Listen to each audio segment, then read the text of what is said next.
तो आज आपको पढ़ाते हैं बेटा काय अंतः केंद्रित एकक कोशिका की संकुलन क्षमता यानी बीसीसी की संकुलन क्षमता। तो बीसीसी का डायग्राम देखा होगा आपने, कोनों पर कण होते हैं बेटा। इसमें कहाँ होते हैं कण? कोनों पर, ठीक। और एक कण कहाँ होता है? केंद्र पर। 8 कोनों पर और एक केंद्र पर। तो इसमें अगर हम प्रभावी कण निकालें, क्या निकालें? प्रभावी कण। तो ध्यान देना, अगर हम प्रभावी कण निकालेंगे, प्रभावी कण को किससे लिखते हैं? जेड से। जेड का मान अगर निकालेंगे प्रभावी कण का मान, तो देखो बेटा क्या आएगा प्रभावी कण का मान, ध्यान देना थोड़ा। प्रभावी कण का मान आएगा, जेड 8 कोनों पर है और एक कोनों के लिए 1/8 से गुणा, और एक केंद्र पर है, केंद्र के लिए 1 से गुणा। 8 8 कट गया, 1 1 1 आया 1, आंसर कितना आया? 2।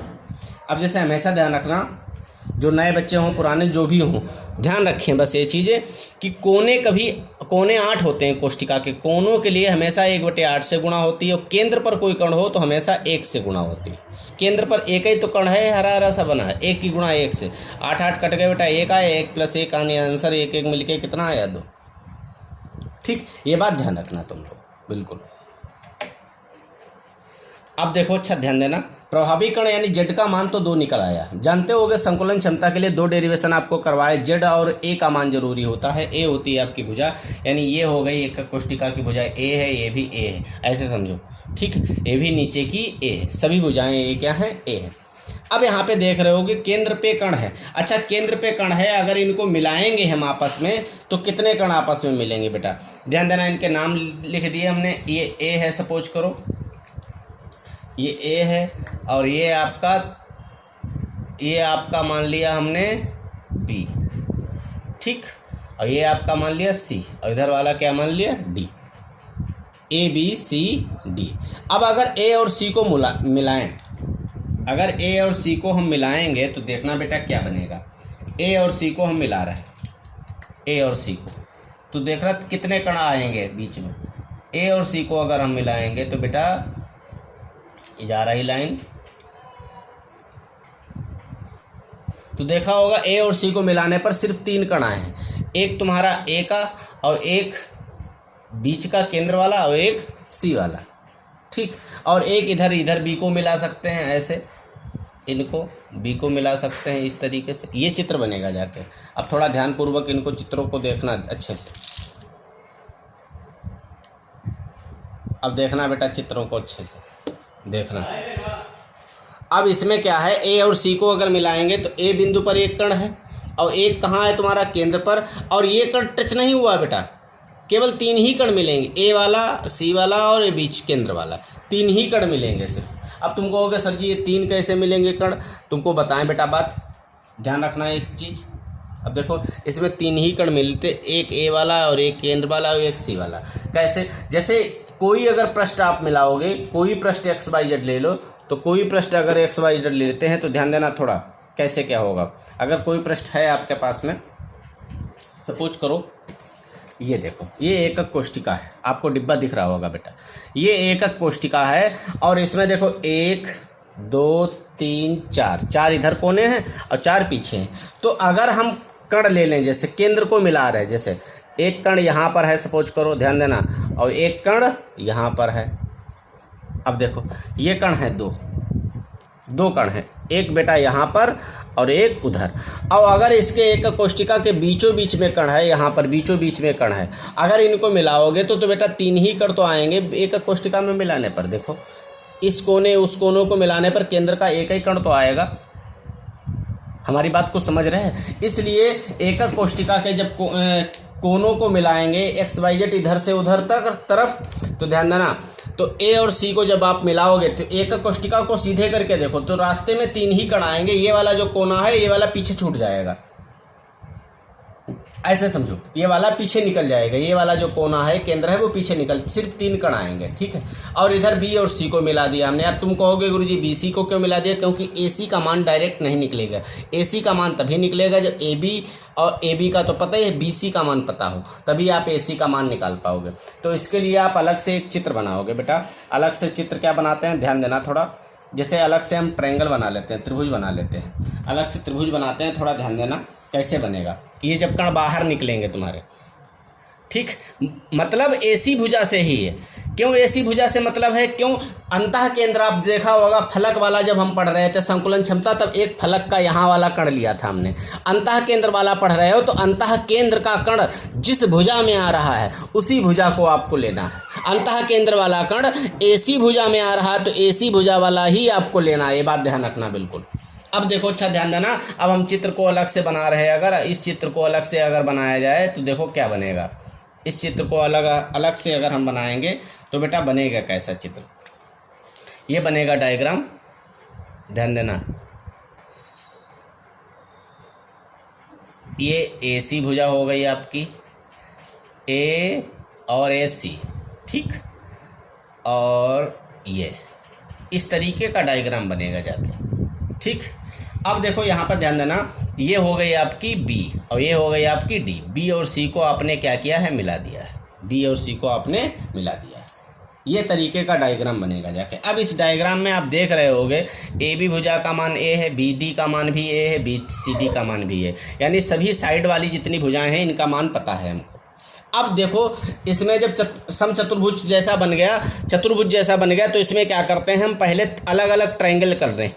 ये देखो एक ट्रायंगल बन रहा है बी सी डी, इसमें बी सी डी में हम लेके बेटा बी डी और सी डी के मान पता है तो बी सी का मान निकाल लें। ये समकोण त्रिभुज ही सब बन रहे हैं बेटा, ठीक। कैसे त्रिभुज बन रहे हैं, समकोण त्रिभुज। अब यहाँ पे देखना, त्रिभुज बी सी डी में, त्रिभुज बी सी डी में सबसे पहले बी सी डी ले लिया, तो बी सी डी अलग से बना के अभी आपको दिखा रहे हैं। ये हो गया बी, ये हो गया सी, ये डी, ये भुजा ए है, ये भुजा ए, बी सी निकालनी है आपको, ठीक। तो बी सी निकालनी है कर्ण, तो जानते हो गया कर्ण का वर्ग बराबर लंब का वर्ग, लंब आपका बी डी है, आधार सी डी का वर्ग, ये तो जानते हो। कर्ण वर्ग बराबर लंब वर्ग प्लस आधार वर्ग। बी सी का मान आपको पता नहीं तो B C square. B D का मान आपको कितना दिया है, ए, इधर सी डी का मान भी कितना है, ए, तो देखो देखा होगा बी सी स्क्वायर बराबर ए स्क्वायर यानी 2a स्क्वायर, तो बी सी बराबर आ गया आपका √2a, ये बी सी का मान आ गया। अच्छा, जब बी सी का मान 2a निकल आया तो यहाँ पे लिखते हैं हम लोग √2a, जिससे जानकारी रहेगी कि √2a निकल आया है, ठीक। ऊपर भी लिखे दे, जैसे ऊपर भी आपको जानकारी हो गई, तो बी सी भुजा का मान √2a निकल आया, √2a, ये बी सी भुजा का मान आ गया। अच्छा, बी सी भुजा का मान जब √2a आ गया, तब हम बी सी भुजा का मान निकालने पर अब त्रिभुज ए बी सी ले ले। त्रिभुज कौन सा ले ले, ए बी सी, क्योंकि हमें ए सी भुजा का मान चाहिए ना। ए सी भुजा का मान इसलिए चाहिए, ए सी भुजा में ही केंद्र वाला कण आ रहा है। अब देखो त्रिभुज ए बी सी में, त्रिभुज किस में ले लें हम, ए बी सी में। अब ए बी सी में आप देख रहे होगे, त्रिभुज ए बी सी बना लें अलग से, ठीक। ये भुजा ए है, ये बी है, ये सी है, ठीक। ए बी भुजा का मान ए है, देख रहे होगे। बी सी भुजा का मान √2a, अभी हल किया हम लोगों ने।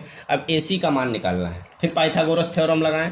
पाइथागोरस प्रमेय से क्या होता है बेटा, कर्ण वर्ग बराबर लंब वर्ग, कर्ण आपका ए सी है, ए सी वर्ग, लंब वर्ग, लंब आपका ए बी है, और प्लस आधार वर्ग, आधार आपका बी सी, ठीक। लंब कितना है, ए स्क्वायर, बी सी का मान कितना है, √2a का होल वर्ग, ए स्क्वायर √2a का होल वर्ग 2a स्क्वायर हो जाएगा। 2a और a स्क्वायर कितना हो गया, 3a स्क्वायर, तो ए सी स्क्वायर बराबर 3a स्क्वायर, ठीक। ए सी स्क्वायर बराबर कितना हो गया, 3a स्क्वायर। अब यहाँ पे क्या करेंगे हम लोग, वर्ग हटाएंगे तो अंडर कितने आ जाएगा, 3a, √3a, √3a ए सी भुजा का मान आ गया। आई होप आप समझ पा रहे होगे। तो √3a जब ए सी भुजा का मान आ गया तो √3a यहाँ पे लिख दें। ऊपर भी आप रख दीजिए, ऊपर भी आप रख दीजिए √3a, ए सी भुजा का मान आपका √3a निकल आया, ठीक। अब आप ए सी भुजा का जब मान निकल आया तो यहाँ पे लिख लें अलग से, यानी ए सी का मान आ गया √3a, ठीक। √3a ए सी भुजा का मान हो। ज्योमेट्री समझना बस इसको, ठीक है। अब आप देख सकते हो चित्र में, जब आपने अंतः केंद्र वाला चित्र बनाया था, इसमें ए सी भुजा में कितने कण आए थे, ए सी भुजा में सिर्फ 3 कण आए हैं, ठीक। एक ए पर आया है, एक सी पर आया है, और एक और ए और सी के बीच आया है। जब आपने लाइन को मिलाया था बेटा, लाइन मिलाने पर क्या हुआ था, एक कण ए पर था, ए सी पे, और एक अंतः केंद्र वाला, 3 कण आए थे। तो 3 कण जब आए थे तो बेटा 3 ही तो गोले बनेंगे। जब 3 कण आए तो 3 ही तो गोले बनेंगे, एक बनेगा ए पर गोला और एक बनेगा बीचों बीच में और एक बनेगा कहाँ सी पर गोला।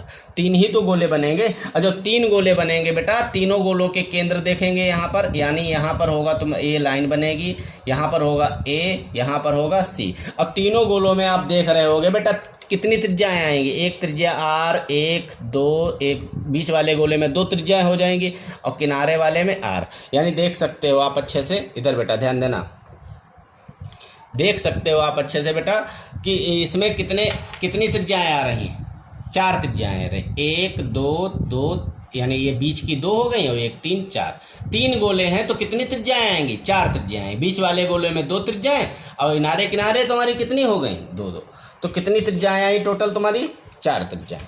अच्छा 4 त्रिज्याएँ जब आ गई बेटा तो देख सकते हो आप क्या होगा इसमें।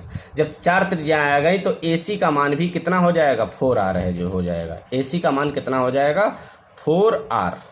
तो AC बराबर हो जाएगा आपका 4R। ये भी हो गया तुम्हारा, AC का मान 4R। यानी ये समझो पहला गोला यहाँ पर ये आधे आधे गोले होंगे, ए और सी पर आधे गोले की त्रिज्या RR हो गए, बीच वाले गोले में 2 त्रिज्याएँ होंगी, तो टोटल त्रिज्याएँ 4R हो गई। अब आप देख सकते हो AC भुजा का मान √3a भी है और AC का मान 4R भी है। दोनों की अगर हम तुलना करेंगे तो आ जाएगा बेटा 4R बराबर √3a।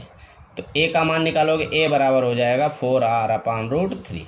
ये आ गया। ज्योमेट्री में हमने देखना ध्यान से, हमने चित्र में क्या किया है, चित्र बना लिया है एकक अंतः केंद्रित एकक कोष्टिका का, ABC साइड्स ले ली हैं। और जब A और C को मिलाया है तो A C को मिलाने पर ये वाला कण नहीं मिला है, 3 कण मिले हैं, 1 2 और ये 3 कण मिले, तभी 3 गोले बना लिए, तभी 4R हो गई त्रिज्याएँ। ठीक, अब देखो इसमें ट्रायंगल अलग से बना लेते हैं। अलग से आप चित्र बनाओगे बेटा तो ध्यान देना यहाँ पर क्या होगा, देखो AB भुजा बना ली, फिर BD, फिर DC, AB BD DC, और A और C को मिलाया और BC को मिलाया। सबसे पहले हमने त्रिभुज ले लिया BCD त्रिभुज ले लिया, तो BCD में पाइथागोरस प्रमेय लगा दी, लंब का वर्ग प्लस आधार का वर्ग, तो निकल आया बेटा a² 2a², तो यहाँ पे √2a BC का मान आ गया। जब BC का मान √2a आ गया तब हमने त्रिभुज ले लिया ABC। 2 त्रिभुज लेने हैं आपको। ABC जब त्रिभुज ले लिया, ABC त्रिभुज लेने पर बेटा किसका मान निकल आया, AC का वर्ग यानी कर्ण का वर्ग बराबर लंब का वर्ग प्लस आधार, यानी a² + √2a² कितना हो गया, 3a, यानी AC का मान आ गया √3a। ठीक, AC का मान √3a है और AC का मान 4R भी है, दोनों की तुलना कर दी तो 4R बराबर √3a, A बराबर 4R/√3। ये आपको आई होप समझ में आया होगा। ठीक है,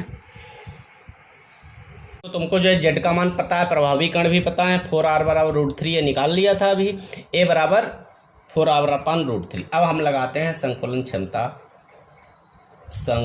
क्षमता। ध्यान देना, संकुलन क्षमता का सूत्र P बराबर होता क्या है, Z गुणे 4/3 πr³ बटे a³ और गुणे 100। ठीक, ये फार्मूला होता है। अब Z का मान रख दो बेटा। देखिए Z का मान है कितना, Z का मान है 2, तो 2 रख दिया, गुणे 4/3 πr³ और गुणे 100 ऊपर ही रख दिया, और बटे में ध्यान देना बेटा, बटे में हमने क्या किया, a³ का मान रख दिया। a का मान कितना है 4R/√3, ऊपर क्यूब लगा तो क्या लगा दिया, क्यूब। अब इसको हल करेंगे, देखो 4 दूनी 8, 8 लिख दिया, फिर पाई का मान रख दिया 3.14 और r³ 3.14 और क्या लिख दिया, r³। ठीक, और गुणे में क्या है बेटा, गुणे में है आपका 100। ठीक, बटे में आए। अब जब आप बटे करोगे, पाई का मान 4 दूनी 8, पाई का मान 3.14, r³ गुणे 100, और बटे में क्या बचा 3, ये वाला 3 आ जाएगा नीचे। 4 का क्यूब कितना हो जाएगा, 4 चक्कू 16 और चक्कू 64, और r का क्यूब अलग हो जाएगा। अच्छा, √3 का आप क्यूब करोगे तो √3 बटे में है दिए, कहाँ पहुँचेगा ऊपर, √3 का क्यूब करोगे, √3 का आप क्यूब करोगे तो कितना आएगा, √3 गुणे √3 गुणे √3 3 बार हो जाएगा, √3 गुणा 3, 3√3 कितना आ जाएगा, 3√3। तो 3√3 कहाँ पहुँचेगा बेटा, ऊपर। तो 3√3 नीचे ना लिखने के बजाय हम लोग कहाँ लिख दें, ऊपर, यानी 3√3। ठीक, अब देखो 3√3 जब लिख दिया, अब इसको करेंगे हल, सॉल्व। ठीक, अब ध्यान देना यहाँ पे 3√3 लिखने के बाद में अब ध्यान देना क्या हुआ। ठीक, तो यहाँ पर 314 है 0.4 में, आर क्यूब से आर क्यूब कट गया, ठीक, 8 अठे 64, 8 आया। 3.14 की गुणा 100 से करेंगे बेटा, 3 से 3 कट गया, इधर देखो ये 3.14 की गुणा 100 से करेंगे तो 314 आएगा, दशमलव हट जाएगा, इधर बचा √3, √3 का मान रख दें 1.732 और बटे में कितना हो जाएगा 8, 314 1.732 की गुणा करेंगे आप अगर तो आ जाएगा बेटा 543.848 बटे 8%। लगभग में हम लोग लिख सकते हैं कितने परसेंट, 68%, ठीक। यानी लगभग में कितने परसेंट आया, ये 67.9 था, लगभग में कितने परसेंट आएगा 68%।